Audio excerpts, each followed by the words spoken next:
I'm Lovis Sundari from Amapete. I'm a final year mechatronics engineering student. So நம்ம என்ன பார்க்க போறோம் relation between elastic constant தான் பார்க்க போறோம். இது எப்படி ஞாபகம் வச்சுக்க போறோம் அப்படி சின்ன டிப்ஸும் சொல்ல போறோம். ஃபர்ஸ்ட் ரிலேஷன் என்ன?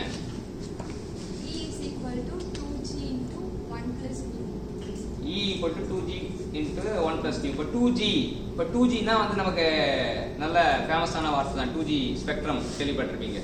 சரியா? அப்ப g னாலே 2g அது ஞாபகம் வச்சுக்க. E equal to 2g ஞாபகம் வச்சுக்கலாம். அது மட்டும் இல்லாம அந்த கோஎஃபிஷியன்ட் பாத்தீங்கன்னா இங்க கோஎஃபிஷியன்ட் இருக்கு. இந்த கோஎஃபிஷியன்ட் பாத்தீங்கன்னா இங்கேயும் 1 இங்கேயும் 1. சரியா? கோஎஃபிஷியன்ட் வந்து இதுவும் 1 இதுவும் 1. 1 கூட்டல் 1 2. இந்த ரெண்டு வந்து 1 கூட்டல் 1 மாதிரி இருக்கு. அடுத்த relation E is equal to 3k into 1 minus 2. அப்ப ஈவன்னா பிளஸ் வரும், ஆட்னா மைனஸ் வரும். ஞாபகம் வச்சுங்க. சரியா? இப்ப E equal to 3k அப்படின்றது வச்சுக்கலாம். இப்ப 3 வந்து பிரிச்சம்போது 1 and 2.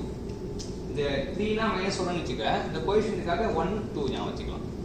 சரி, அப்படிதான் நான் ஞாபகம் வச்சுக்கிறேன். அடுத்து E is equal to 9kg by 3k plus g. இப்ப எங்க